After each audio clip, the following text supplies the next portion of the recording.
Oh, and welcome back to the podcast that is always up to speed with Formula One. Welcome to season 8, episode 401. It is January 2nd, 2023. Happy New Year, everybody. Happy New Year to you, Mr. Hamilton. For those of you not watching on the YouTube live stream, is Mark Daly and Mr. Mark Hamilton here to kick off a brand new, well, it's not really a brand new Formula One season just yet, but a new season of this podcast because we roll it over on January 1st each year. And that's kind of crazy to think that season 8, Mr. Hamilton, over 100 episodes in 2022 alone. I'm already out of breath and we haven't even been into the show for more than a couple of minutes. But how was your holidays, my friend? Oh, my friend. And can you tell it's been a little while since you and I have been on a podcast? I'm a little bit rusty. There's some cobwebs here. I feel like Oh, totally, I'm totally. not as articulate as I would normally be, but holidays were really, really good, man. We kind of stayed close to home this year. We saw my parents for a little bit. Sarah had a ton of people over on Christmas Day for a kind of a hybrid Christmas lunch slash Christmas dinner. We're big on the Oh, nice. turkey like that's even if the sides are all from different places in the world, we always focus on that turkey. But it was good, and then we had a really great Boxing Day. We went downtown, we did some shopping, had a lot of fun, but it Oh, was fun. good.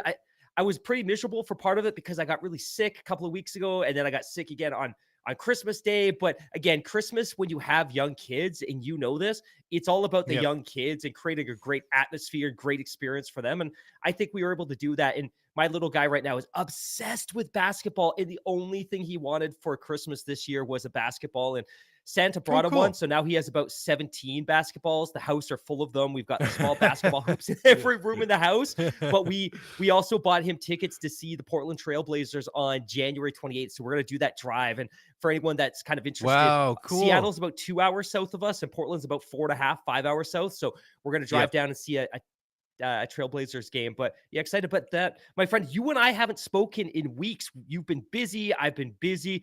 We've been working on some stuff, getting ready for 2023. The episode 400 kind of quietly came and went, but how was your holidays?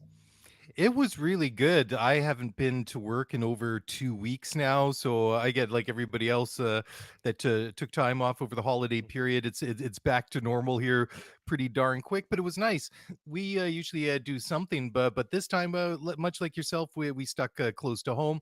We did a bunch of things with the kids. We did a bunch of things with the family. We had a bunch of the family over on Christmas Day, which was fun. And much like yourself, we have like a centerpiece dish, and then just anything else around it is just whatever. But it's kind of cool because there's a real kind of like international flavor to my family, so that's always good fun. And then yeah, man, Boxing Day, we didn't do anything on Boxing Day. Like it was such a hectic run up to Christmas Day itself that come Boxing Day, I was just like, you know what? I'm good just to sit here and do nothing all day. And then ever since we've been kind of like running around, and then the last couple of days just sort of been finishing up some little odd jobs around the house, and just going to be doing some tidying up this afternoon, and getting ready to go back to reality tomorrow, which yeah, I don't know if I'm really Yeah. 100% ready for, but it I guess the flip side of having all this fun at these sort of holiday periods at this time, or like at any time Yeah, of the year, is that totally. if you take the time off, that it is the fact that they are so fleeting and so short throughout the year that when they come and go, they just mean that little bit extra. So it's been good, but also kind of looking forward to going back to the normal schedule, if you want to call it that, starting tomorrow. With a bunch of really cool things coming up, for me in the weeks and months ahead, as for yourself, and this is one of them. And yeah, so do we jump into this thing now? Because I don't know if I'm 100% ready, but that's never stopped us before. So I'm just trying to remember, how do we do this? Yeah, there was one thing that I think we wanted just to address to around just around the advertisements for the show. So we're signed up with an advertising partner, and we do set our preferences, but every once in a while some squeak through that are not really intended, because we just try to like stick Right, to some very right. generic stuff. So it was brought to our attention that there were some politically themed ads that have been aired, and there's some advertisers that come to us directly that we screen, and we decide, yeah, that would be a good fit for us. And then there's these ones that are called like network ads, and then we can go through and set like our preferences, and anything that could be even the slightest bit controversial and politically, or anything that has like sort of any political affiliations to it. We opted out of that a long time ago. So I don't know how these ones kind of squeak through, because I would rather like take no money rather than Yeah, have yeah, yeah, something, yeah. that people don't like hearing, Totally. because we're not here just to blindly take money from anyone. So that'll take a little bit of investigation on our behalf, because it should only be things like, I don't know. I think we've got one for a health supplement. We've done some Yep. video games and some auto parts and stuff like that. But I know every once in a while these ones squeak through, and then I go and look through, and somehow they manage to tag them in a different way. So thanks for all of you that let us know that. We apologize if there's anything that came through, because it certainly wasn't our intention, and we'll do a little bit of investigation and tweaking on our side to make sure that this show is as vanilla and as bland, as unoffensive as possible, because certainly the only thing we want to be talking about on the show is what happens in the world of Formula One, not some of the stuff in between. So, Hammy, you've been busy as well. You dropped a really cool interview just over the holiday week there with Ed Spencer. You got another one coming up from Planet F1 Sam Cooper coming up, and that's going to be the first of the interview series this year for 2023. And I've got a change in my work life and schedule coming up, so I'm hoping that I'm going to be able to jump and do some of these myself this year, because I'm you've gonna done a hold you to that. fantastic. I'm gonna hold you to that, buddy. I'm going to try as best I can, because I you've know done you a are. I know. I fantastic know. job last year, and I've enjoyed each and every one of the guests that you've interviewed, and it's really inspired me to try and do the same. And we've got some big news. Season 5, Netflix Drive to Survive, dropping on February 24th. So just a little bit over a month and a half from now, 53 days from the time of this recording. We're going to be doing a reaction podcast with our good friend Seth Whiteberg, which we did. We just re-released that show over the holiday break. So Seth is an awesome guy. Was a great guest. Can't wait to do that. And in addition to that, the first Grand Prix is only 62 days away. So we're going to have a season that's going to feature 3 world champions, 6 new driver pairings, 3 rookies, 15 or drivers from 15 different nationalities, and 1 new race in Vegas. I'm already excited. This is great stuff, Hammy. 2023 should be amazing. I can't believe that the pack will separate more than it did in the back half of last year. I think a lot of teams kind of wrote off the championship pretty early, Williams being one of them. We'll talk to that in a couple of minutes, but I feel like there's a lot of things that are going to come together to ensure that this is going to be a great championship, and I'm excited for it. I'm excited for the rookies. I'm excited for the new driver pairings. Obviously, I'm excited to see how Vegas looks on TV. I'll never be able to afford to go, but I'm totally cool just seeing it on a late night Saturday TV broadcast. But there's lots of reasons to be excited. And again, in the next 60 days, the next 2 months, we're going to have 10 teams unveil their cars. We're going to have winter testing, and we're going to be in Bahrain for the season opener. So there's an awful lot of Formula One that's going to go down in the next 60 days, my friend, and it's going to go by in an instant. Mark my words. Oh yeah, 100%. And the cool thing is that it doesn't really take too long before the season really gets really dialed up and ready to go, because we kind of think that this kind of period of December and January is kind of a bit of a dead period, and it's it sort of kind of is.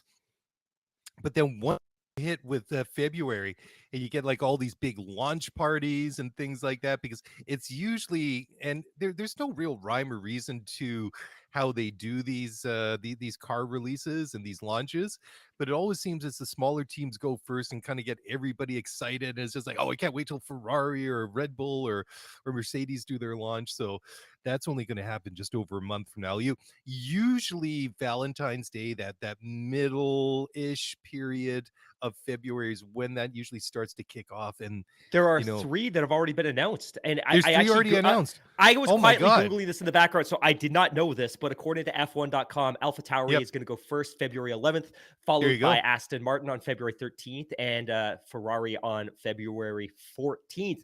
AlphaTauri is gonna unveil in New York. Aston Martin's gonna unveil at their sexy new factory in Silverstone, and Ferrari has yet to announce where they're gonna be unveiling, but like you said, right around that Valentine's date. Yeah, wow, that's great. I mean, that's funny that sometimes the big teams they don't they or well maybe not necessarily limited to the big teams, but sometimes some of them it's just like to be confirmed or whatever it is, and all of a sudden it seems like it comes together in a hurry.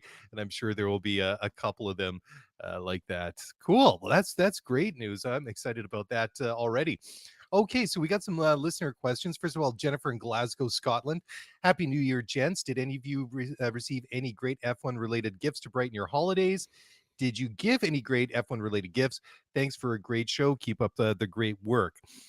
So I didn't this year, but I'm still working on the Lego, what is it, Speed Champions Mercedes set that I got last summer from the Lego store in Ottawa. This is a set that's only about $40 or $50. It's got, I guess it's last year's I guess it's the W12, and then the Mercedes the F1 hypercar road car. So I started building that with my son, and then he kind of lost interest. So it's sitting here. The box is sitting next to me on the desk. And that's one of the things I said I was going to do before the holiday is over. So I guess as soon as I finish, cutting this show and throwing it into the feed, then I'm going to have to put it together really quickly to meet my end of the winter holidays self-imposed deadline. How about you, Hammy? Did you give or receive anything this year? So I bought something for myself. So up here in Canada, and of course, I think in New Zealand and in Australia and the UK, of course, we have Boxing Day on the 26th of December. And Boxing Day is typically, well, Boxing Week is a huge week for retailers. People rush into the stores. It's kind of like Black Friday weekend in the US, but maybe even Yes. amplified beyond that. Like it's huge. It's funny because in the States, stores completely die out come December 26th. And here they just ramp up right through the end Yep. of that week. So Yep. we went to Chapters Indigo, which is our big national bookseller retail chain. And for members, they had a sale that was 40% off of all hardcover books in Oh, store. And wow. one of my New Cool. Year's resolutions this year was I wanted to start reading. So I was kind of grabbing this basket full of basketball books because I wanted to kind of read some of these books I've been eyeballing for a while. But when I was in our local store, I saw, and shamefully I've never read this, but Adrian Newey's How to Build a Car was there. His big, heavy, bulky hardcover Nice. version that had Wow. clearly been sitting on the shelf for a couple of years. So I grabbed that. So I'm excited to dive into that. Cool. But that was kind of my F1 theme. Didn't get anything for my son this year because, like I said earlier, he's just obsessed with basketball. So all of his gifts were Yeah. kind of basketball themed. But Nice. I added something for myself in that Adrian Newey book. But great. That good for you. Like myself, I'm a prolific reader. Anytime that I get an opportunity to sit down and read, I read. I always take like I've got an e-reader that I just throw into my Oh, bag. that's So awesome. I always have something to read, even if it's for 15 or 20 minutes on a lunch break, or if I'm sitting waiting for the kids, if they're at practice, or whatever the case may be, then I've got something to do. And yeah, I just I can't get enough of it. So My goal this year, man, is I realized this. It occurred to me as the year went on. I spent so much time last year just doom scrolling through social mm, media, especially when I'd go to bed and I'd sit there for an hour and a half, 2 hours just doom scrolling. So what I want to be yeah, able to do yeah. is what you do is make that time more productive. So I've got this stack of books next to my bed, and hopefully by the end of the year, I'll have worked my way through all of them and given my eyeballs a rest when it comes to scrolling through some kind of meaningless social media stuff. Well, I'm sure you can see just over my shoulder in the back is the Oh yeah. bookcase, which is now completely full, and I received a couple more books over the holiday break, which I'm looking forward to getting into, including one I think it's called America's Game. Oh yeah, it's just I'll hold it up here. This is one from my brother. America's Game: The Epic Story of How Pro Football Captured a Nation by Michael McCambridge. I'll just hold that up there. I know we got a bunch of football fans, and there's a question here from Raymond in Nashville, which we'll get to in a moment. So yeah, that was from my brother. So that's definitely one I want to Awesome read book. about or Awesome start book. reading. Yeah. Oh, I mean, as much as I love this time of year when it comes to the NFL, and also you got like all the college bowl games coming up here pretty quick as well, all the big ones. I always have like a little bit. I wouldn't say dread, but I always find it a little bit anticlimactic because I love like Sundays and Saturdays and Thursday nights. I mean, like the NFL schedule's just expanded, and of course they added the extra week in there a couple, not so long ago. And when it comes to the playoffs are great, but then you know that the Super Bowl is around the corner, which the Bowl is always great. But then you realize Super Bowl means no more football until the summer. So I always find it a little bit of a catch 22. Anyways, next emails from Layla and Riyadh in Saudi Arabia. So checking in from the Kingdom Saudi Arabia. Happy New Year! Happy New Year to you as well, Layla. My friend recommended your show in 2021 and is my favorite F1 podcast. I love that you keep doing new things and creating new content. Do you have any big plans for 2023? Do you plan to attend any races? If you come to Jeddah, I will take you for a kabsa. Thank you for reading my email. So I know we're still in the Planning preliminary stages. planning Planning stages. stages. We the one thing that we've been horrible at is that we dropped all the money to get a website up and running, and it's just sort of sat dormant there for the past about 3 or 4 months. So that's one of the things in the works for this year. And well, that's on both of us, Mark. But yeah, I mean, just yeah, I mean, I don't think there's going to be any races on the cards for us this year. Just kind of like, unfortunately, I'm just kind of like looking at like the family schedule and things like that. So a little bit difficult, when we got like the 3 kids in school and my wife's work schedule and my work schedule. So I know that it'd be wonderful to get to one of the North American races, and we have a whole whole menu of North American races to choose from nowadays. But sadly for me, it looks like it's not going to happen this year. I don't know about you, Hammy, but hope Yeah, springs eternal.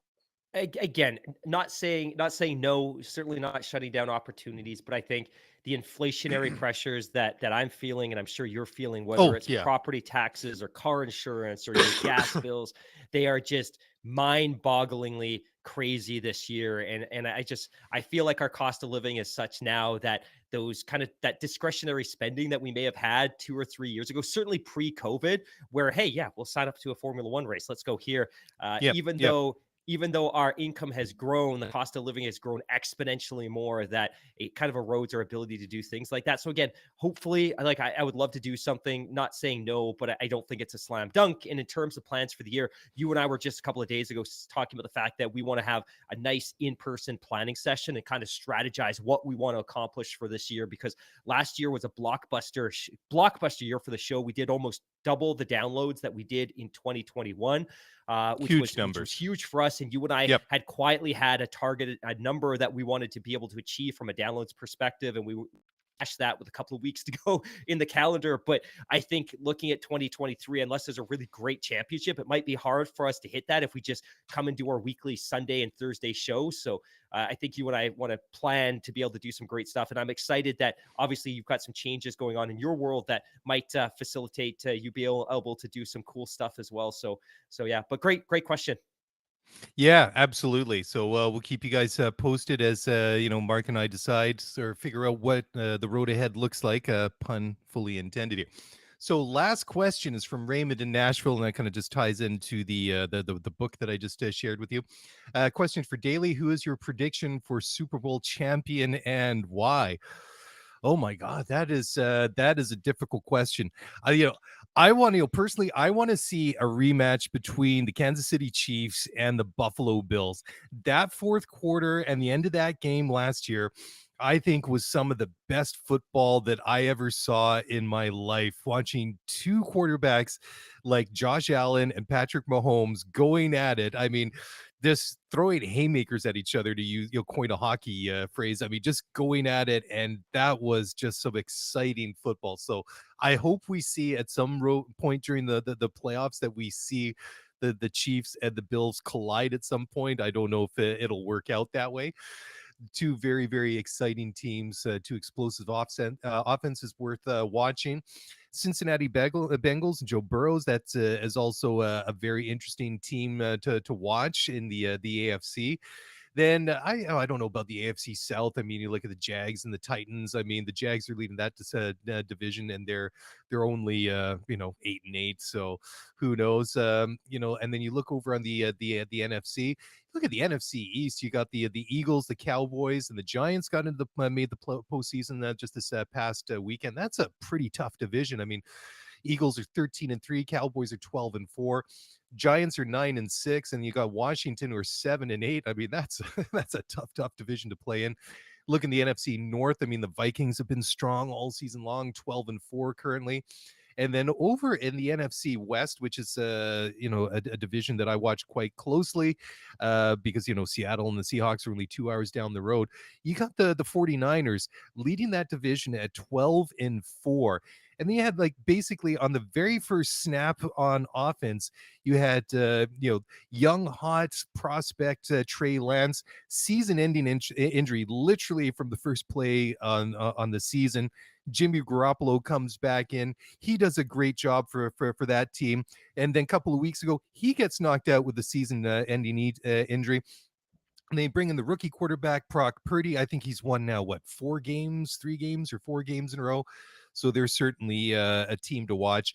And then the NFC South, which is kind of like my goodness, what a division that is. You got the Bucks, T-Bay leading that division at 8-8. Then you got the Saints at 7-9, and the Panthers and the Falcons at 6-10.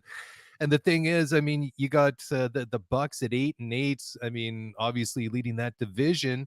And you got Tom Brady as quarterback. I mean, Tom Brady, I mean, arguably the GOAT, right? I mean, do you really count that team out? But the thing is, are they going to be able to step it up a notch or five for the playoffs? Does Brady have the supporting cast around them? That's some great questions, and they're all going to be answered in a couple of weeks. But yeah, as for Super Bowl, gosh, I've always had a soft spot for the 49ers. I'd like to see them there. And then, on the AFC side, again, I'd love to see that rematch. Hopefully we'll see it in the AFC Championship game between the Bills and the Chiefs. And, I'd like to see either one of those two teams make it to the Super Bowl again. So there you go. Bit of a long-winded answer, but get me talking on Formula One or NFL, and I'm going to go for quite a little bit. But Hammy, I think that's a good place. We're already about 20 minutes into it. Let's take a little bit of a break here.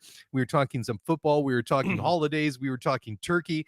So let's just reset for a second here and hopefully have a non-offensive ad break here and come back on the flip side, and we'll actually talk some Formula One. So don't go away, guys. We'll be back in just a moment.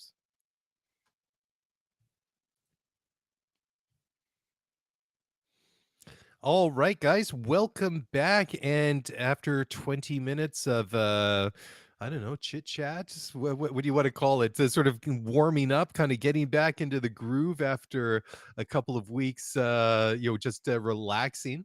Let's kind of ease into it. So, Hammy, as always, you've dug up a couple of really good graphics here. So the first one is percent of total 2022 season points scored in the first 11 of 22 races. So in the first 11, so the first half of the 2022 season, Max Verstappen scored only 46% of his points. So he scored a 208 of 454 points up to the midway point of last year.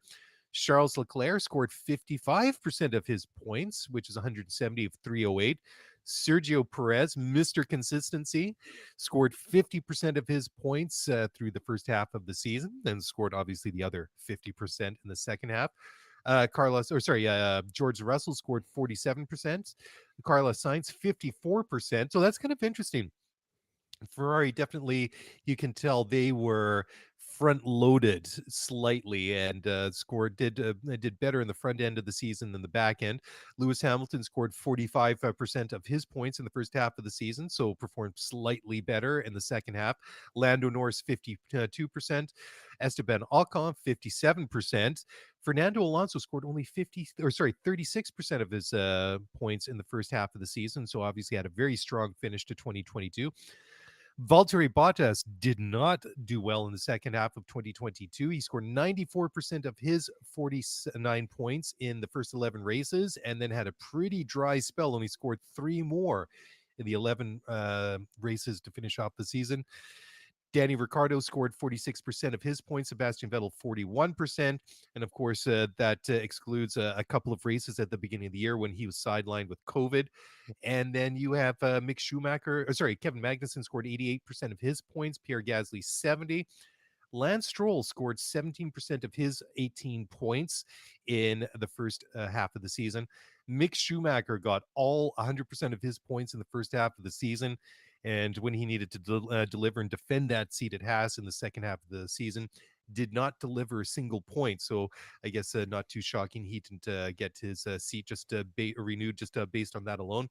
Yuki Tsunoda scored 92% of his points. Joe Guan Yu, 83% of his points. Alex Albon, 75% of his points. And Nick Latifi scored 0% of his massive 2 points in the first half of 2022. Excuse me. So there you go. Some interesting numbers there. And then on the other side, head to head between Max Verstappen and Sergio Perez. Max 18 outqualified his teammate 18-4. His race, then he out raced him, outscored him 17-4 as well. 15 wins for Max compared to 2 to Sergio. 7 poles for Max, 1 for Sergio. 17 podiums compared to 11 for Sergio. 454 points compared to 305. 2 DNFs for Max and 3 for Sergio.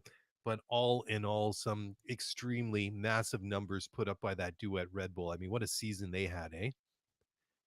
And then finally, comparing Lewis Hamilton and the great Ayrton Senna, which is his benchmark, his idol, his role model. So Lewis Hamilton, for 160 race starts compared to 161 for Senna. He had 40 wins. Senna had 41. Lewis had 49 poles. Senna had 65. Lewis had 81 podiums. Ayrton had 80. 2 championships for Lewis and 3 for Ayrton Senna. And that comes courtesy of Hawker92 on Reddit. But that's an interesting comp between the two when you sort of like cut them at that slice after the same point in their career, don't you think? Yeah, totally. 100%. And it was one of the most interesting kind of visual statistics that I've seen in a while, because I think we all talk, and I think we all acknowledge how great Ayrton Senna was. And we also at the same time acknowledge that, hey, his career was obviously cut a little bit short, but kind of slicing and dicing and doing that comp, like, hey, what did their careers look like through 160 races? Well, Ayrton Senna had 3 championships to 2 for Lewis. And of course, Lewis has added 5 titles since then. What would have been possible for Senna if not for that disastrous crash at Imola back in the early 90s? But it speaks to just how exceptional Ayrton Senna was through the first 160 Grand Prix of his career. Yeah, absolutely. And if you go back and look at some of the cars that he raced, I mean, that McLaren MP44, MP45, MP46, just absolutely gorgeous and dominant Formula One cars, and among my favorite Formula One cars of all time. And I kind of look back to that point in time a little bit nostalgically and romantically, because I was a kid. I was really getting into Formula One at the time and kind of learning about the sport from my dad. And we'd sit down, and I can't remember. It used to be on CBC way back in the day, and I think they had like 1 hour kind of compressed. It wasn't like the race in 30 or whatever they do on F1 TV Pro, but it wasn't the full race at least. And it always seemed like it was edited, but I remember that point in time very, very fondly.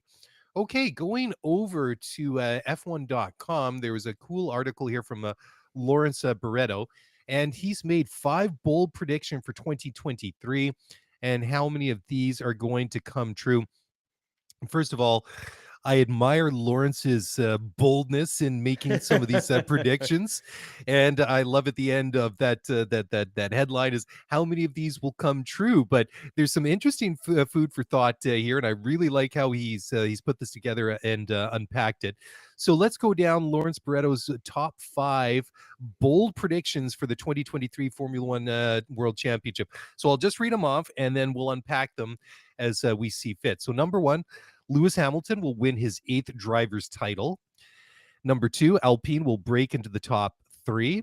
Number 3, Alonso will score at least 2 podiums. Number 4, Lando Norris will win his first Grand Prix. And last but definitely not least, 6 teams will win a race in 2023. Now, some very, very interesting food for thought from Lawrence Barretto here. Which one do you want to start with? Should we just start at the top and work our way down? Lewis going to win his 8th driver's title in 2023. Yes or no? I know it's a little bit hard to say, but do you want to take this one first? I got my own thoughts on it, Mark. Well, the evidence is that the Mercedes package was significantly better in the final act of the 2022 championship than it was in the initial kind of phases of that championship. And obviously it kind of culminated in a George Russell win in Brazil, a really dominant weekend all around. And I think that says a lot about how far the team came, but it also speaks to just how bad that car was early on. And we talk so much about porpoising and the no side pod design and all those different Yeah. features, quote unquote, of the car. But obviously, it's in a fundamentally better place than it was a year ago. I think there's going to be some things that will benefit them, which is obviously they've now had an off season to continue to refine and develop that car, but so too have their competition. I think maybe some of the penalties that Red Bull are going to feel as a result of the overspend on the cost cap could start biting into them, particularly in the back half of next season. So if they keep it close early on, anything's possible. But I think this is very bold, and at this point, I would still put my money on Max Verstappen. I would still put my money on Red Bull to win a championship, win two championships, really. But if Lewis is in a meaningful place to battle for a championship, then he's able to start accumulating race wins once again, because, of course, he wasn't able to in 2022, the first season of his career where he didn't win a race. I think that all of us will be better for it. So I can only hope for a championship where Lewis and maybe Charles and Max are fighting for that title, but I'm not particularly confident that's going to be the case. And I still believe that Max is going to win this championship, although it certainly will be much closer than 2022. What do you think? Yeah, again, much like yourself, I think it depends what kind of car does Mercedes give him this year. I mean, I think it was a real disappointment that the W13. I mean, it was a very bold concept that they went with for 2022. I mean, it was that. What do you want to call it? Dipping your toes in the pool, somewhat gingerly, or just jumping into the new regulations last year, right? So Mercedes definitely decided to really try something radically different than a lot of the other teams, and it just didn't work out. And the thing is, sometimes you don't, if you don't try, you'll never know, right? And the thing is, now you have the cost cap era, so they couldn't throw money at the problem during the season and make it go away, right? They were stuck with what they had by and large, and there was only so much that they would be able to do with it, not just with the cost cap, but everything else that gets frozen during the season. So they were stuck with that car for basically throughout the entire season, and could do just little bits here and there to improve it. But the thing is, with the Mercedes in years gone by, that you can't count them out. So they've had the benefit of a year now to understand the new regulations. They've had the benefit of having time to develop a new car for this year. So I'm very interested to see what I'm assuming is going to be the W14, see how that car is. But again, after looking at Red Bull and Max and Sergio, what they did last year was very Mercedes-esque. They did last year what Lewis and Valtteri and Lewis and Nico, or that had been doing basically for the previous 10 years. I just hope that when it comes down to it, personally, I don't mind who wins the championship. I'm just really disappointed that after we had such an action-packed 2021, that there was no there was no follow-up to that, right?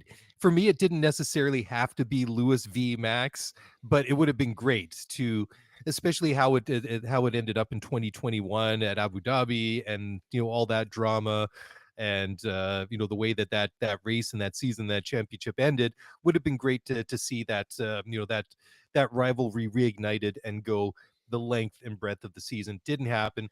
But we were teased a little bit at the beginning of the season to see Ferrari come out, and they weren't able to do it. But anyways, long story short, I just hope it's a competitive championship. If Lewis manages to win it, I mean, he's been a great driver and a great ambassador for the sport for almost 15 18 years now. I mean, I don't remember a time when Lewis wasn't in Formula One. It seems like it was so long ago, that if he breaks that 7-time world championships that he co-shares with Michael Schumacher, I mean, I wouldn't be upset at that. I'd be thrilled for the guy, because I mean, he's just, I mean, out of everybody out there, I mean, he deserves to break that record and set it. But whether or not he'll do it this year or ever before he decides to hang up the helmet and gloves remains to be seen.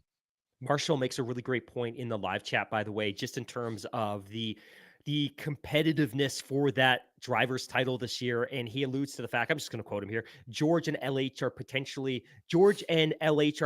going to take points off each other by being close in pace, and Max is going to be the dominant Red Bull fighter. So George and LH will do a great job of accumulating points for a constructor's title, but they will effectively diminish the ability of the other to meaningfully contend for a driver's championship simply because they will be taking points away from one another, where that's unlikely to be the Yeah. case in the Red Yep. Bull situation. You just did a great job a couple of minutes ago where you kind of ran down the competitive balance between the two Red Bull drivers, and Max absolutely demolished Sergio. And there was never really a question of Sergio taking meaningful points away from his teammate last year simply because they were on a different playing field in terms of competitiveness. But I would expect that Max and George would be very, very close this coming year, especially if they get a great package from Mercedes. And that's a it's a great point by Marshall that that could hamper the ability of either one of Yep. them to chase Yep. meaningfully for a driver's championship in 2022. 100%. So moving on to the next one, Alpine will break into the top three in 2022. So the only way that I can honestly see this happening is if Ferrari continue to struggle. I mean, Lawrence does make a good point here, saying that they did manage to finish P4 in the championship. That was had a car that was pretty strong and pretty good at most of the tracks last year. But in order for them to step into the top three, they're going to have to make pretty much a quantum leap forward to move from the best of the rest into that elite category that has Mercedes, Red Bull, and Ferrari. And for me, Ferrari would really have to fall off of form. I mean, they were pretty shaky at different times last year for many different reasons, both on and off the track, which we've discussed almost ad nauseum over the past year. So that's a big discussion that I don't think we need to revisit, just because we'll be here for a long time rehashing the same sort of ground gone over before. But the thing is, I don't see this one happening. I see them improving more, but I don't see Mercedes losing the plot. I don't see Red Bull losing the plot. Ferrari for me is the big Mm. question mark. But I mean, we've just seen Bonotto move away. We've seen Vasseur slide into that big job at Maranello. The question is, how much of a turmoil is there in that team? How good or bad is the car? We know that they've got two pretty good drivers. It's just the question is Vasseur going to be able to turn this thing around? And if so, how quickly is he going to be able to do it? And then if or even if they kind of start the season strongly, how do they compare to Red Bull and Mercedes? And if they don't, how do they compare to Alpine? I don't know. I still think this is a little bit too much of a stretch for me to believe It credibly. it is, right? Like, in saying Alpine will break into the top 3, he's automatically asserting that it's gonna displace one of the top 3, which would be Red Yeah. Bull, Mercedes, or Ferrari, and you have to build a crazy business case to think that this is possible. I know a couple of days ago, Jonathan Noble had published a story on motorsport.com indicating that Renault, who of course supplies Alpine with their power units, thinks that a revamped water pump should significantly address the catastrophic reliability issues that they had during the 2022 season, which is nice. But I still don't think that that car being fully reliable is necessarily going to enable them to contend reliably week in, week out with Ferrari, Mercedes, and Red Bull. It'll help, but there's still a lot of question marks here. I get both of their drivers, and Ocon and Gasly have won a Grand Prix, but at the same time, we've never seen them race together on the same team. And I have every reason to expect fireworks between the two of them because despite the Yep. fact that they're both French drivers, there's a long and complicated history between the two of them. And that could manifest itself on the tracks at some point this year. So I think this is a wild take and probably doesn't deserve much more of our time. Yeah. So number three, Fernando Alonso will score two podiums in 2023. I don't know if this is necessarily as like a wild take as the previous one. And the thing is with Aston Martin, they were an interesting, excuse me, and at times a bit of a frustrating team to watch last year. But there's something there, and I just kind of hope that they're able to keep this program moving forward. And Fernando is an interesting guy, despite being quite advanced chronologically, meaning that he's old when it comes to sporting terms. He's still driving really well, and he's driving really fast. So if the Aston Martin is a good car and they're able to build on some of the successes that they had later in the season, and they had some good performances here and there. They for me, it was a much better year than the year before, but they're still not where I want to see them, and they're obviously not where they want to be themselves. Now, whether or not Fernando's going to be able to extract more out of that team and out of that car, that remains to be seen. Also, some of the internal dynamics. I mean, Lance has been in that team for a couple of years now. I mean, he's fully integrated and knows the team and the car as well. So, maybe it's Lance Stroll scoring podiums for Aston Martin should should it come to that, right? But I think it's a very, very interesting ability to consider. What about you, Mark? Yeah, this is an interesting take, and I have to give credit to Lawrence Stroll because he's been very clear for a couple years now that this is a project, and he never had expectations that this team was going to be contending for championships in 2021, 2022, or 2023. But all Yeah, that yeah, said, I think they're mired in mediocrity, and I'm so happy that he's looking at his investment as a long term play, and obviously we got some previews and some insight into the progress of the factory at Silverstone and all of the work that they're doing there. But I was hugely disappointed with this team last year, yeah, just in terms of what they were able to deliver. 11 points finishes. I think they had that one P6 finish somewhere during the course of the championship.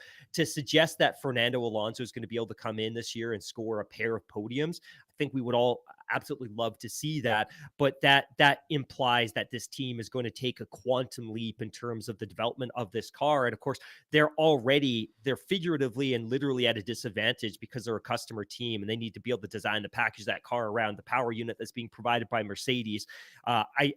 I would love to see them competitive and I would love to see them score some podiums, but I don't know what would have changed in the offseason to have enabled them to do that. I mean, yeah. realistically, it's very, very possible that this team may have written off the 2022 car earlier than maybe we even know and began Good investing those point. valuable Yeah, cap dollars in the 2023 car. So we won't really know until we get to winter testing. I know everything that Alonso's saying at this point is the right thing. He's very optimistic. He's happy with the car. He's happy with the team. He's happy with the factory. He's happy with the direction of the team. But I still believe his transition was one that he didn't feel he was being respected by the Alpine organization. And of course, you and I have talked about this. Lawrence was willing to give him term on that contract and money that he was never going to be able to get out of Alpine. So I don't think he made this change thinking he was going to be in a more competitive car, but that he subscribed to Lawrence's philosophy of a long-term project and that he was able to get the complimentary deal that would enable him to see this through over the course of the next 2 or 3 seasons. yeah, absolutely. Okay, number four, Lando Norris will win his first Grand Prix. Uh, Ooh. e- I don't think there's any question that Lando Norris is a potential race winner. I think that our comments on Lando over the years are pretty well known. We think he's a great driver. He's got tons of talent, and he clearly is the heart and soul of that McLaren team. And I think it's a question of time. They obviously didn't get the car right last year. They had a pretty solid season the year before, but they kind of regressed and just didn't quite measure up in 2022. And I think it's going to happen. I'm going to have to see how this car is before wanting to agree or disagree with that. I mean, Lando's capable. There's no doubt about it. The only question is the car going to be good enough? And it's interesting because off the track there's been some recent changes there. Andrea Seidel left. Now you have Andrea Stella, who stepped up as the team principal. I mean, on paper and just looking through the window at the MTC from the outside like we're doing, it looks like a logical, seamless internal promotion. But how that's going to work out for the team, for better or the worse, or no net gain or net loss, that remains to be seen. On paper, sure, he's absolutely a race winner. Whether or not it's going to happen this year, don't know. Yeah. Okay, and then the final one, 6 teams will win a race in 2023. So, Red Bull, Mercedes, and Ferrari are the easy ones, to pick, and then, so the ones that Lawrence is adding into there is, McLaren, and then he's also got Alpine, and then his sixth team, like even you can tell here, he's kind of scraping the bottom of the barrel, kind of like grasping at straws, whatever you want to call it. He says the sixth team is harder to call and will likely come in fortuitous circumstances. Alfa Romeo have a great shot, as do Aston Martin, especially with Alonso behind the wheel. I End just I, quote. I just want to add on this that if we did have a championship where 6 teams managed to score a race victory, I think we could throw our hands up in the air and declare that the new regulations are a massive, massive success. It's happened in the past, but it hasn't Yep, happened in a while. Last year, you look, Red Bull obviously won 17 races last year. something like that. Yeah, Ferrari yeah. won a handful of races, and Mercedes was able to score that late victory in Brazil thanks to the heroics of George Russell. But if we have a championship where 6 different teams, 6 of 10 teams win a race, that's phenomenal. And I think we can all be incredibly satisfied. And what a championship that would be. So hopefully this is one that is true. I'm not confident it's going to happen. I certainly think we're going to have more than 3 teams win a race next year, but I think 6 would be a stretch. Although if it happened, we would all be better for it. Yeah, absolutely. But like he says, the sixth team is probably going to win their race in somewhat fortuitous circumstances, Right, to use right. the phrase. So we're looking at something like the craziness we saw at the end of the Russian Grand Prix in 2021, where it rained with like what was it, 5 laps to go or Right. whatever, and then you got guys going in to change from like dry tires to wet tires and all the mayhem. And there's usually always a race like that every year, and True. sometimes it does produce surprising and unexpected winners. I mean, the top three, those are a slam dunk. Anybody would pick Mercedes, Ferrari, and Red Bull to win a race. Those other two, and McLaren and Alpine, I think those are fair calls. Actually, I mean, on their day and on their circumstances, I could see a team like Red Bull, or sorry, pardon me, McLaren, Alpine winning a race. I mean, we saw it at Monza in 2021 when Ricardo won that race, and they looked great that day. But that's, and the fortuitous circumstances, the unpredictability of Formula One sometimes is what makes it so much fun. Anyway, so we're late for a break here. We're going to take a few moments away to hear a word from our sponsors, and we're going to come back. We've got some more news, and we'll cover that in just a moment. So don't go away. We'll be right back.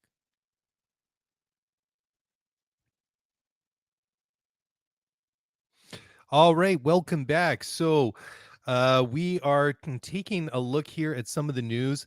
So, this one, Mark, I'm a little bit confused about. This is one from autosport.com. This comes from Hayden Cobb, and the headline is Chinese Grand Prix organizers target 2023 F1 calendar return as COVID restrictions ease. Um, I'm a little bit confused here because this one was sort of like canceled there in the midst of like quite a big COVID surge at the moment in the last couple of days. A number of countries around the world have announced that they want to see, or temporarily at least, negative COVID tests for travelers arriving from mainland China and Hong Kong and all that. Is just, you know, I just don't know how this one could be pulled off. I mean, they've sort of targeted this sort of COVID zero, the Chinese government. They seem to have backed away from this now. It seems like there's so much uncertainty to even be saying that they want to get this race. When was it? It's supposed to go sometime in April, isn't it? Yeah, mid-April. Yeah. Yeah, it's an interesting one, right? Because the Chinese government took a fundamentally different approach to COVID than really the rest of the world did. And I mean, initially, early on, back in 2020, we'll always remember those lockdowns and those clampdowns. Yeah. We were Yep. restrained to our house. We were lined up outside grocery stores. But as vaccines became more readily available and as herd immunity spread, we relaxed those policies and we basically went back to life as normal. And obviously, I think we take some precautions. And I think instinctively, we're always going to use hand sanitizer more than we did if we go to the doctor's office or the hospital. We may wear a mask where we did before, but life, knock on wood, is back to normal. And the Chinese government took a very different approach, which was this, as you describe, a COVID zero policy, which was harsh lockdowns. And in China, they haven't been able to create the herd immunity that the rest of the world has experienced. And furthermore, the I would say success rate of vaccinating the population hasn't been as strong as it has been in other countries. A couple of weeks ago, the government basically, after some fairly extensive protests across the country, decided that they were going to ease the COVID zero policies and basically rip off the band aid and kind of just let it fly. And one of the main reasons that F1 had backed out of going to China this year was because there was some extremely strict quarantining regulations. So if Hmm. any member of the F1 circus was going to go there, they would have to quarantine for, I think it was either 7 or 10 days. And Formula One in 2023 simply wasn't about to sign up for that. They were going to have their drivers and mechanics quarantined for 7 to 10 days to have a race in Shanghai. But now that those COVID kind of quarantining restrictions are being lifted on the 8th, I think the promoter is doing their due diligence and saying, hey, we're open for business again. But like you said, COVID is now surging in a pretty meaningful way there. And I don't think that country is going to be able to achieve herd immunity in the next 3.5 months. So I'm optimistic. I'm excited about eventually being able to go back to China, but I don't think the timelines are going to help in this case. Now, curiously, the FIA Liberty, they haven't backfilled the Chinese Grand Prix. I think we were Yep. close, or I think we thought we were close to getting an announcement from Turkey or Portimao. But at this point, there's going to be that kind of awkward month-long gap between Australia and Baku. But maybe we do get an announcement in the next couple of weeks that Formula One's going to go to Shanghai for the first time since 2019. So does that mean that we're gonna have to re-release prior episodes like a month into the season, like dive into the archives, and here we Yeah, go. Here's a previously enjoyed yeah, podcast for everybody. exactly. Yeah, joking aside, like you say that that timeline just it doesn't seem very long. I mean, I know we're only Jan 2nd right now, but there's still 3.5, 4.5 months to get there. But it doesn't seem like it it kind of has like that same sort of feeling that we went through this time last year with that Omicron wave.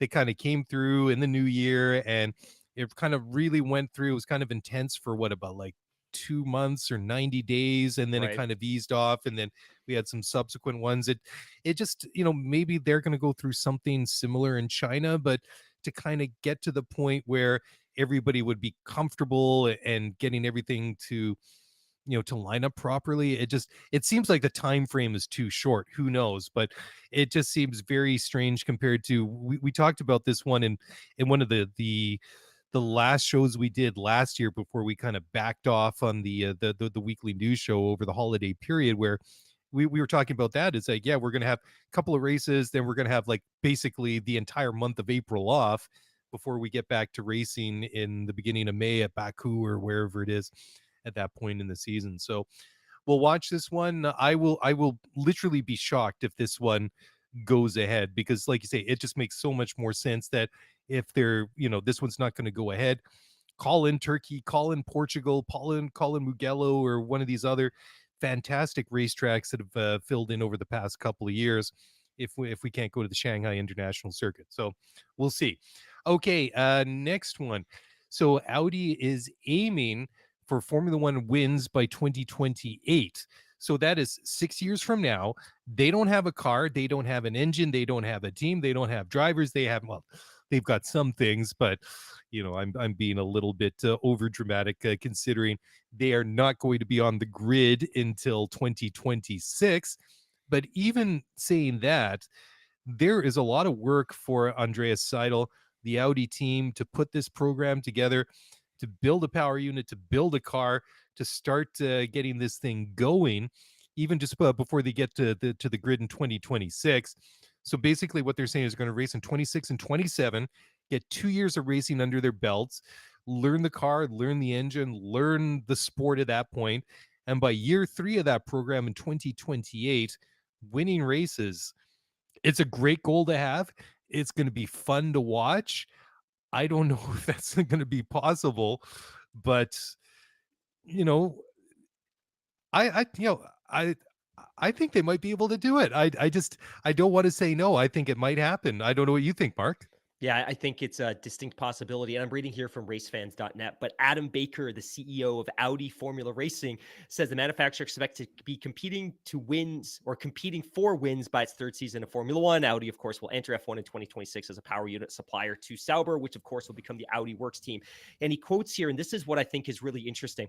It is attractive for Audi to enter 2026 because we decided on it ahead of time. We have 42 months until the first race. In the last 30 years, it must be one of the most advanced decisions of any manufacturer, which is true. In addition, he says, in 2026, a regulatory cycle begins when usually others have entered in the middle of a cycle. The power units will change, but also the chassis. In some ways, it can reset the advantage of experienced competitors in the past, and it makes it easier for new builders to be competitive. So you and I talk so much about 2026 being a milestone because we're going to see a massively reworked power unit configuration. But he also makes a great point, Adam Baker, here that we will also see revised chassis for 2026 as well. So the inherent advantage that will have been built up for teams like Mercedes and Ferrari and Red Bull from 2022 to 2025 will be largely reset because we're going to be resetting the chassis formula as well. So it's very, very interesting. But I would agree that I think the Audi project would be not a disaster, but I certainly think it would be will have missed the mark if they're not competing for race wins by 2028. All of that said, though, to your point, it's going to be really interesting to see what Andreas Seidel can do with Sauber because, of course, now as the CEO of the Sauber Group, he's got to rework what is a team that operates on very much a shoestring budget, tiny factory, tiny facilities. So they've got to build up the capabilities to build a world-class racing car. And they've only got a couple years to do it. So 42 months, I get it. It's a lot. It's an advanced timeline, but there's a lot of work to be done. But again, Audi has the resources that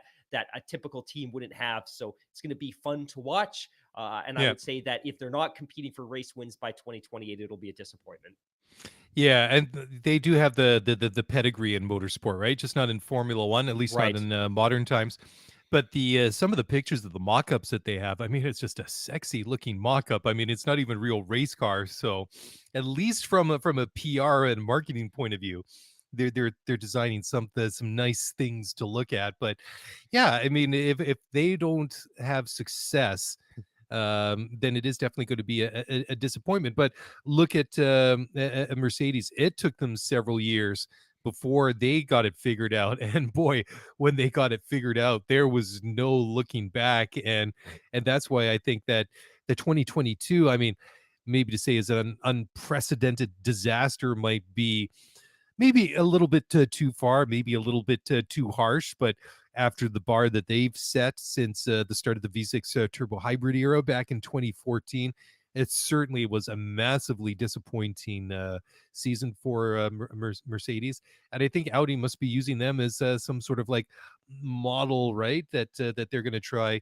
and emulate going forward, and to see if they can be as successful or more successful than their countrymen. Okay, so Audi is also apparently ready to supply engines to teams if they're required to by the FIA, and that is a huge thing. So again, Audi's Formula Racing CEO Adam Baker said that they would have facilities in place to work with the FIA needed. And Adam said, "quote We may be required by the FIA to supply engines according to the rules. If that happens, we would be ready for sure. But at the moment, we are not looking for a customer team. It is too early for that. We will focus on our program as a factory," end quote. Certainly, when it comes to Audi, they need to focus on Audi first. But it is interesting that there is this kind of like this parallel track to maybe have the capacity to provide customer engines if required to do so, but kind of just like reading between the lines of what Adam Baker is saying, that he's like, yeah, we're ready to do so, but I hope we don't need to do it. That's basically my takeaway reading that little blurb from him. Sticking with Audi, they're ready to hire a development driver in 2023 to help with the F1 project. That would be an interesting job for someone, and someone, something really unique. I mean, sure, you wouldn't be getting all the headlines and all the camera time and stuff like that as if you were a driver for an active team on the grid, but that would be an interesting opportunity for someone to get into that program basically right at the very start, right? And I just wonder who some of those names might be. Like what kind of driver? Who would be somebody that would be suitable for that kind of role? Who do you think, Mark? Any names immediately come to mind? It's an interesting job, right? Because you're not necessarily going to be working with Sauber, because I think the core responsibility of this individual, at least from 2023 onwards, is going to be based out of Germany, and it's going to be based on working on the power unit. So you're not going to be a test driver for the current Sauber car, because that's not beneficial to anyone, because that car is effectively going to be scrapped and reset for 2026, as we discussed a couple of minutes ago. But it's somebody that's going to be based largely out of Germany. I would expect that it's probably going to be somebody that's competing full time in a complementary series, maybe Yep. Formula E or DTM, or maybe is doing kind of a part time test driver role with another Formula One team. But it's an interesting role. It's also not something that somebody has to sign up for as a long term commitment, right? Like, hey, I sign up for this for a year, I get some exposure, I get some money, and then another opportunity kind of presents itself, and I could chase that then. But yeah, I'm not terribly clear who would be interested in this role unless there was a bigger commitment to being part of this project long term. But it also just speaks to the resources and the assets that Audi are going to put into place to make sure that they're as successful as Yep. possible from the jump. Absolutely. Cool. Moving on to the next one, Zach Brown, the McLaren CEO, believes that Andreas Seidel's recent departure to join Audi ahead of schedule was not due to shortcomings that McLaren has had in the last year.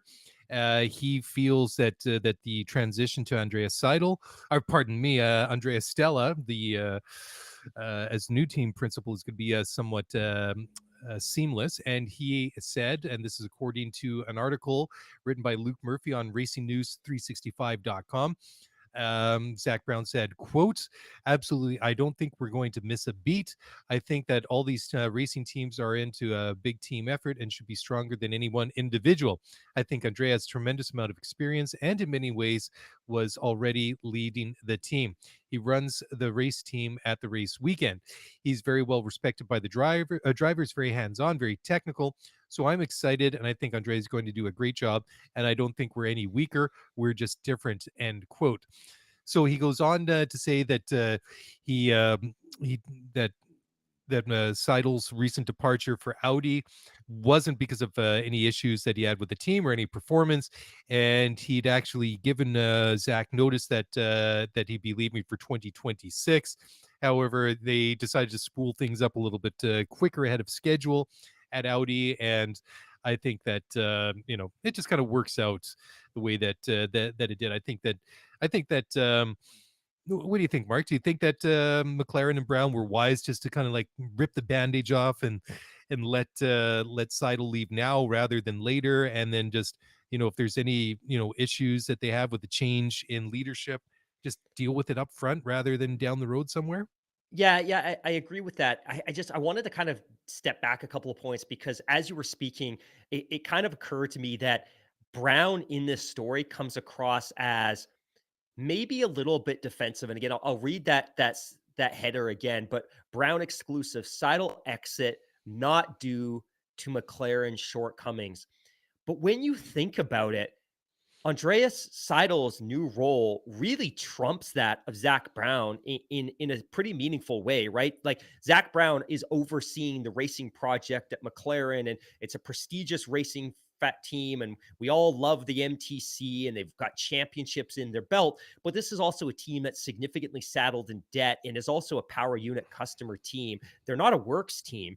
And now Seidel is going to Sauber, which is itself currently a customer team to Ferrari, but will transform into a factory works team for Audi over the course of the next 2 to 4 years. Yep. In a lot of ways, that's a way sexier job than even Zach Brown's position at McLaren. If I was given the choice between the two of them, I'm signing up to that Audi project every day to be part of a factory works team and to Sure. be able to develop the power unit in conjunction with the chassis. Like, that's a huge competitive advantage. So I think in a lot of ways that this was a no-brainer for Seidel. And in fact, I kind of feel that I would take his current role over Zach Brown's role any day of the week. And of course, things could always transform at Audi, and maybe they become a part of the Volkswagen Auto Group themselves through a Porsche acquisition or maybe Honda acquisition. Who knows?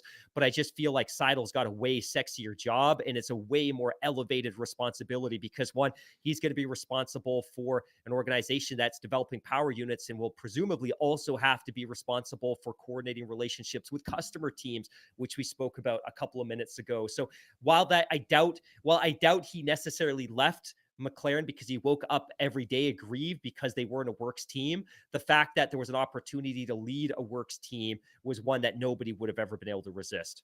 Yeah, I totally agree. I mean, it's just such a unique and rare opportunity to take a position like that, and I don't think that anybody else in a similar situation would have done any different. So interesting. It's going to be interesting to watch both of those teams and see how they fare. Now, talking about a potential 11th team, and this is one that's kind of been out there for a pretty long time now. Andretti is still talking about getting on the grid for 2024. They feel like Andretti Motorsport has like a good plan to get into the sport. Whether or not that happens, I don't know whether or not this is going to be a thing or not. But Mario Andretti was on SoyMotor.com's Twitch channel recently and said that they would plan on having a base of operation in both the UK and another one at Indianapolis. And they've also looked at the option of buying an existing team, which I don't think is a surprise because was that last summer or was it the summer before now? I guess it was in 2021, wasn't it, when it was rumored that that Andretti Motorsport was going to buy out Sauber for Right, what was it? What was it? 2021. What Yeah. was that, like $300 million or something? Which I don't think it seemed, was even that. I think yeah. it was much Was it smaller than smaller than that? that. Yeah, I don't know. Yeah. 300 mils kind of like sticks in my mind for some reason, but that seems absurdly low even for like a bottom end second half of the grid team like Sauber, which obviously is now into the process of becoming Audi. But interesting that Mario Andretti himself is saying that this thing is still looks like it's going to, or they think it's going to happen, or they're pursuing to see if they can make it happen. Man, I don't know. I it don't know if it will it's or not. such it's to me, it's such a frustration, and I know a lot of our listeners are emotionally invested in the Andretti group joining the grid, and I totally get it. I totally get it. Haas has been a total failure as a representative of the American Yeah, motorsports yeah, community, yeah, and yeah, I yeah, think the sense is that Andretti would do a much better group. But the reality is, a Formula One team could have been had for a song at any point in the last decade leading into 2021. At one point, yep, the FIA and Formula One couldn't give away new teams on the grid. That's how Haas is there to begin with, because we were bleeding out teams because the economics of the sport didn't work. And he could have joined. Obviously, Williams was available for a song. He could have had them at a bargain. If he'd invested, or if he'd had more capital available, he could have had Sauber. I find this story to be a little bit grating. And I think that the Formula One community, and when I talk about the community, I'm talking about the other teams, have been extraordinarily clear to him about why they don't think he's a good fit. And we'll kind of get to this in a couple of minutes with our next story. But ultimately, the reality is, to join the grid, he needs to be able to buy a team or start a team. And there are a ton of associated sunk costs: building the factory, buying intellectual property, agreeing to terms on a customer unit or a customer power unit deal, because he's not going to be building his own power units. Like, there are some real costs. But in addition to all of that, there's that very minuscule, and I know $200 million sounds like a lot, but an NBA expansion team right now would probably go for $4 billion. But there's that anti-dilution fee that you would pay to the other teams of $200 million. And that anti-dilution fee is basically compensation for the fact that if an 11th team joined the grid, that pie of money that the team share now has to go in 11 different ways rather than 10 different ways. So you pay that $200 million up front, but that's only $20 million to each of these teams. And you yep. would be accruing more than $20 million a year in prize money. So that's not a good deal to the other teams on the grid. And what Toto Wolff and what Christian Horner and And what Matteo Bonato have said all along is that, hey, we're open to the idea of a new team joining the grid, but they need to bring value. They cannot be a drain on our economic income. They need to add significant value to offset what they're going to take in terms of prize money from all of us. And Andretti by itself probably wouldn't do that.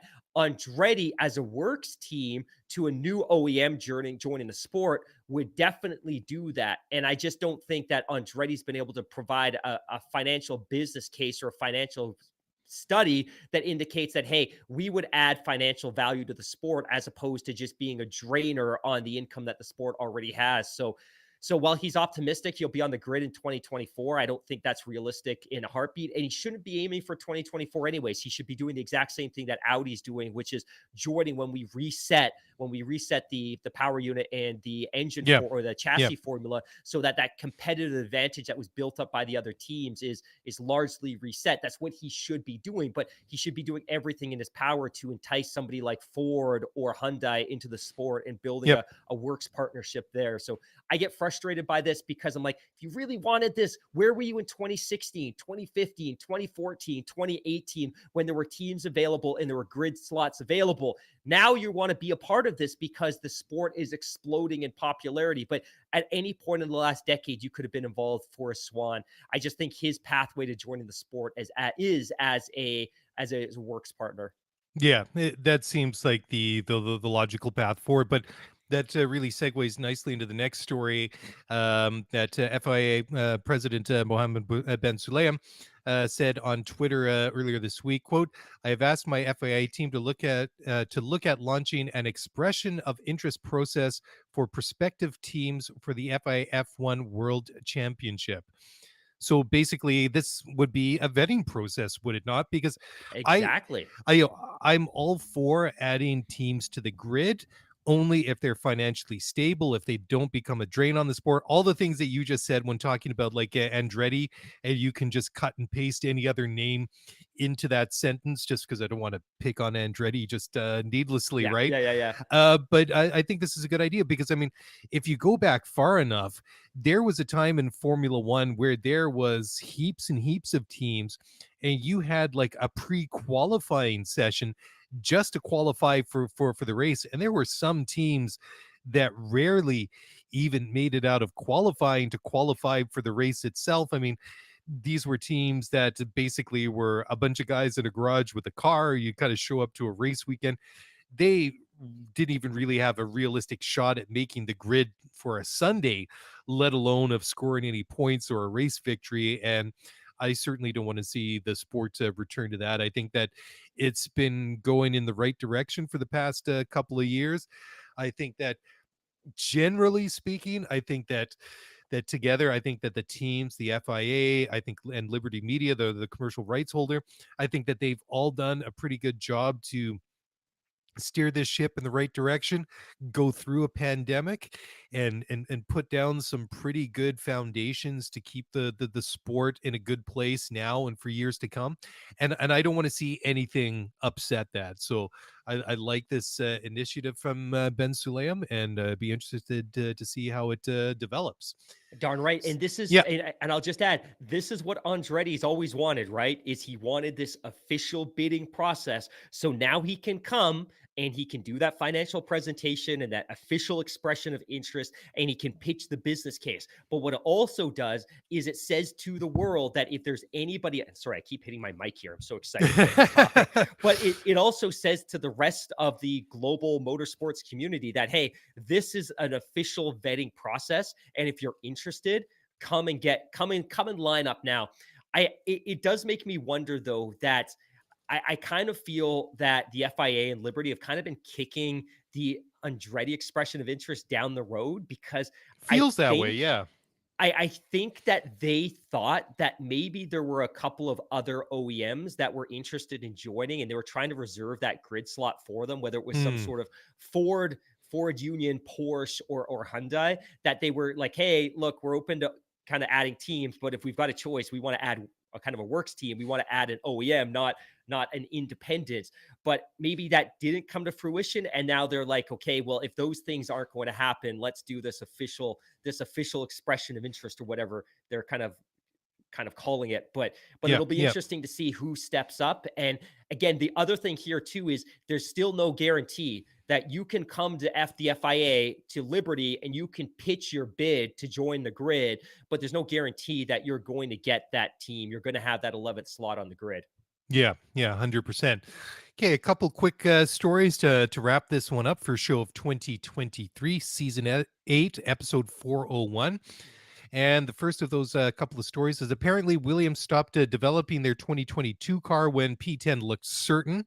So I'm assuming that was sometime before the start of last season, before we took to the track. And I'm being extremely sarcastic here, but yeah, I guess that kind of makes sense, though. Just generally, speaking, that at some point that and I think a lot of teams do this anyways. Just generally speaking, that they come to a point in the year that they're just going to stop development on the current car and Yeah. focus on putting it into the car for the year ahead. But yeah, I mean, as we saw that basically that whatever happened was a big reason why former team principal Jos Capito lost his job, as well as the technical director there, who, I mean, I know it was kind of like, was it mutual agreement, or was it kind of like, we're not going to renew your contract at the end of the year? Because I think his contract was up on Yeah. December Yeah. Yeah. 31st. Yeah. So, kind of interpret that the way it was. So I don't think there's any big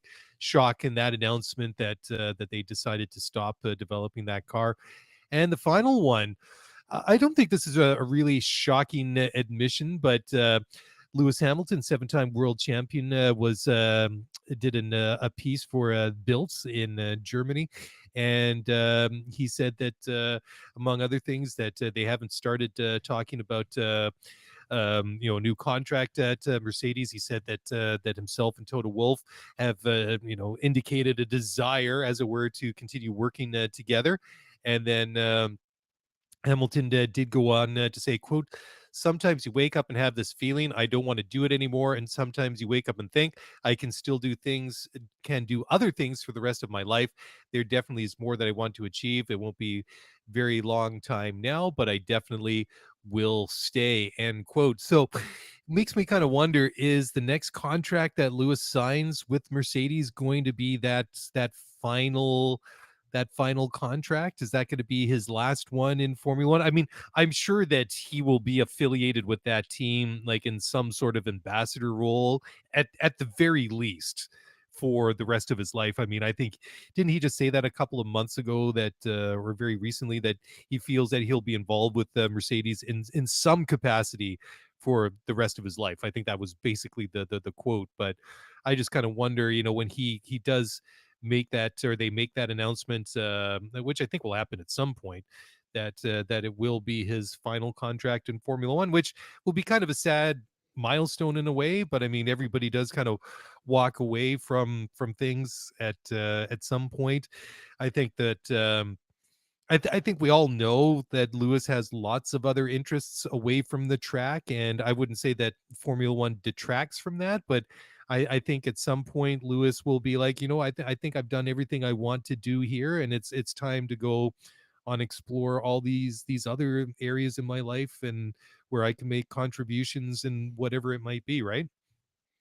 So I don't know, the way that you're kind of giving me the thumbs up and the head nod there is like, we're getting to the end of the The show the here. I'm only the good to. only thing I would add to that is I think he's always going to have significant leverage in those conversations with Toto Wolff, because of Oh course yeah, Wolff definitely. owns a third of that team. But the only thing that I think is a disappointment is, despite all the money that Lewis has been able to generate through sponsorship and through his contract with this team, and the wealth of money that he's brought to that team through all the championships that he's helped them win, is I just can't believe they were never able to engineer a pathway to Lewis having some meaningful stake in the ownership of that team. You say being an ambassador, I think that's very, very true. But this is a guy who owns a small chunk of the Denver Broncos, right? Like, how hard would it have been at some point for To cut him him in, to right? negotiate a cut of this team? So he is concretely a part of Mercedes and kind of Mercedes motorsport for the rest of time. I just find that, and there's still time and it could still happen. But I mean, ultimately, Toto owns a third of this team, and he could have engineered a way in which Lewis could have been cut into that at some point. But again, we'll see what happens. Yeah, it's interesting, right? I mean, is it just more of a symbolic gesture to cut him in as a partial owner, whatever that percentage is? Because, I mean, clearly he doesn't. It's not for financial gain or motivation, but it's to me that that stake in the team would be more meaningful rather than just, I don't want to say sort of like some, brand ambassador role. It's just like, show up at like at some big car show and sign autographs or something like that, or be the person on TV or media or whatever it is. So just to me, it'd be like a very meaningful gesture to cut him in, and sort of as a legacy sort of piece. Anyhow, it'll be one to watch as they negotiate and see how those terms come out, and maybe even after he retires at some point in the future. Anyways, guys, I think that is a good place to wrap it up for the first show of 2023. We're at that point of the show now where Hammy says what he needs to say, and then I say what I need to say, and then we can sign off. So, I get it Mark. wrong. I get it wrong every time. If you like what you hear and you listen on Spotify, we would love if you could give us a 5-star review. And if you listen on Apple and you could give us a rating and a review, that means the world to both of us. And if you listen on any other, oh my gosh, I'm so excited. I keep hitting my mic. But if you listen on any other podcasting platform and there's a mechanism that enables you to give feedback about your experiences with the show, it means the world to both of us. So thank you once again. Happy New Year. And hopefully we can collectively as a community have a great 2023. Absolutely. And again, if you want to get in touch, by all means do so. Send us an email, scooteryf1pod@gmail.com. The best way is actually on social media via Twitter at scooteryf1pod. And I hope at some point we'll get the spaces up and running again. Is spaces still a thing? I'm not even It sure. is. Twitter seems to be changing all the time. I think it's a thing. But Yeah. yeah, anyways, we're kind of slowly getting back into the groove here for the new season upcoming, and look forward to going through this upcoming world championship with all of you. And until next time, thank you very much for listening. Have a great week. We'll talk to you again soon. Bye for now.